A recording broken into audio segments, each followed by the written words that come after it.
Hi there, everybody. Mr. Chris here. So, we've been looking at the ways that the government and the economy interact. And we have been looking at questions such as how much should the government try to control the economy, and how much should the economy be allowed to operate entirely by itself, and should the government run social programs to help people who are in financial trouble? And that's the question we are going to tackle today. Now, in this final section of chapter 10, the text lays out the claim that the federal government is restricted by the Constitution from organizing and funding social welfare programs. Now, in 2019, the federal government spent about $16 billion on welfare. Is that $16 billion that the US feds should not have spent? Yes, according to our textbook. Now, you may have noticed that every time that we in this class venture into territory such as this, I start saying things like, the textbook says, or the textbook claims. So, why do I do that? I do that because I like to teach various perspectives, even if I don't agree with all those different perspectives. I understand that teachers can have a huge influence on what students think. And students are the next leaders in our communities. And so, in some ways, teachers can have an outsized impact on what people in a community think based on what they were taught in school. So, instead of saying this is stupid and this is right, I like to show you as students multiple perspectives and then to help you students think your way through the issues to a viewpoint that makes sense to you. So, in today's lesson, we're dealing with whether or not federal social programs are a good idea. Let me begin by giving you some context on where our textbook is coming from. Then I'm going to switch to the other side and explain why there might be some pushback against what our textbook is saying. Now, Abeka is a publishing company from Pensacola, Florida, and it's connected to Pensacola Christian College. It's associated with a religious and political association called the Moral Majority. The Moral Majority organized in the late 1970s and became highly influential in the 1980s. They were led by a man named Jerry Falwell, who is the founder of Liberty University in Lynchburg, Virginia.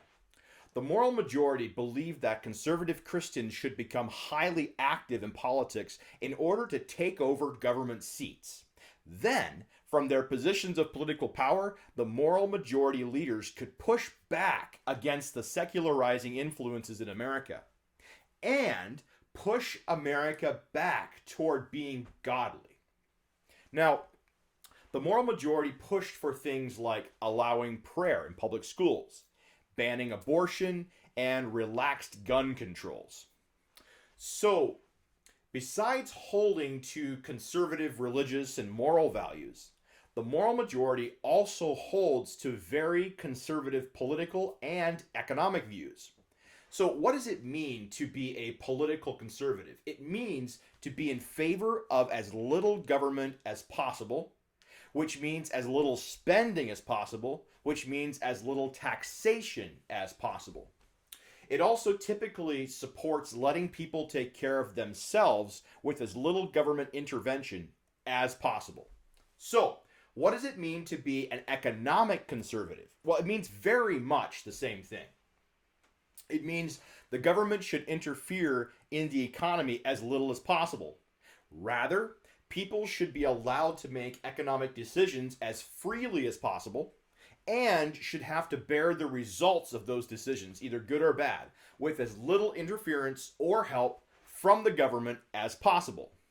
Now, to bring all of this together, I'm going to connect a few dots. So, Abeka, who is part of the Moral Majority movement, published this textbook that we're using. The textbook is based on very conservative economic theories, including the idea that the federal government should spend as little money as possible. The textbook does stop short of calling welfare programs unconstitutional. Instead, the text turns to a story about Davy Crockett to make the point that while it's to make its point. So while it's a subtle point, don't miss the very point of this lesson. Federal welfare programs are unconstitutional. Now, is that really the case?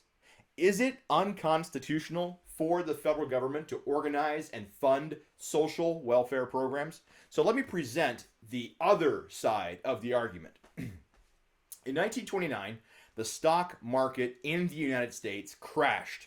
It set off a domino of collapses and eventually led to the U.S. and world economies depressing into something called the Great Depression. The presidents right before the Great Depression, which were Harding and Coolidge, were both proponents of small government. And in fact, you could probably call Calvin Coolidge a libertarian, which is someone who believes in the strictest interpretation of the Constitution possible. The first president during the Great Depression was Herbert Hoover, and he was also a Republican, had been in the cabinets of these two other presidents, and he also believed in keeping the government very small. He argued that the Great Depression was just the economy righting itself, and that the government should keep its patties off of the economy. However, the great misery that resulted from the Great Depression led the American people to elect a president with a very different viewpoint, and that was Democrat Franklin Delano Roosevelt. FDR believed in Keynesian economics. He followed Keynes to the T. Keynes had written that governments can kickstart a depressed or slumping economy by spending money, especially by organizing public works projects such as building roads, dams, and bridges. The idea was this: if the government paid people to work, the people would take their paychecks home and spend the money. This would get the economy to be happy again instead of depressed. But it all started with the government spending money to get things going. FDR organized all kinds of big public works projects, such as the building of the Hoover Dam, and also building a series of dams in the Tennessee Valley called the Tennessee Valley Authority to produce electricity. This issue of the government spending money on public works is not as controversial as social welfare programs. The federal government has been arguing about whether or not it should spend money on roads, bridges, etc. since 1789. And you can make a case from the Constitution that Congress should, in fact, do things like organize public works projects because it helps to push the economy forward. However, FDR didn't stop with public works projects. He also organized massive social welfare programs to help people who had plunged into poverty because of the Great Depression. Now, this is where the controversy really starts. So, question: what happened up until the 1930s with people in America who had fallen on hard times? Who took care of them?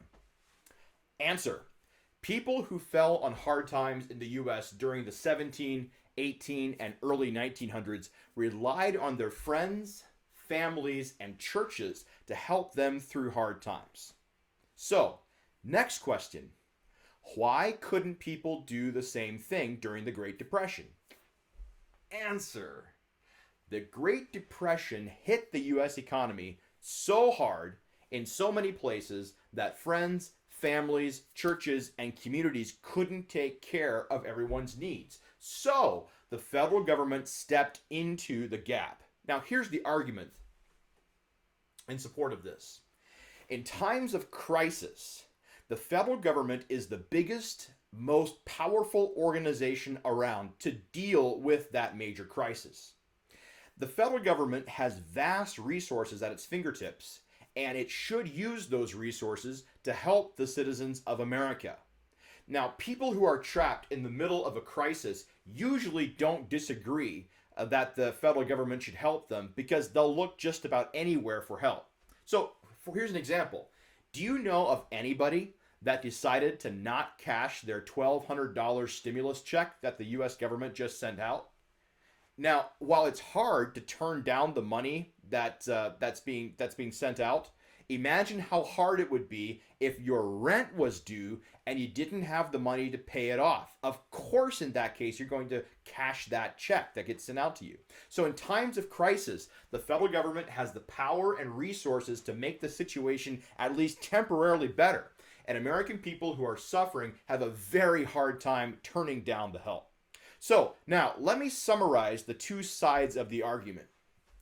First, a conservative economist would say, one, the government should be as small as possible. Two, the economy should be as free as possible. Three, people, did I say three? As free as possible. Three, people should be left alone to make economic decisions and bear the fruits of the consequences of those decisions. Four, the Constitution does not give the federal government the power to hand out money to anyone who is having a tough financial time. Therefore, five, welfare programs are unconstitutional. Now, on the flip side, a liberal economist would say, one, the government should be adequately powerful to ensure American safety, security, and prosperity. Two, the economy should be controlled to remove as much risk as possible. Three, the government has the power and resources to kickstart the economy when the economy is in a recession or a depression. Four, every American citizen has a right to a healthy, safe, and secure life no matter their circumstances. And five, while the Constitution does not explicitly give the federal government the power to hand out public money, the Constitution does in general support the federal government ensuring the happiness and the prosperity of American people. Therefore, six, welfare programs are constitutional. Now, with those two sides being summarized, what do you think? What is best in the long run?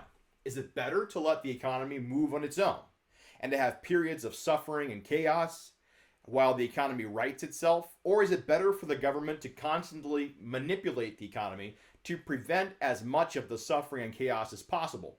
Or do you feel like this manipulation really just enhances the amount of suffering and chaos at some point? Now, these are really tough questions, and I challenge you to think hard about these questions. That's going to do it for today. Your homework is to read 11.1 and answer the questions. Mr. Chris, out.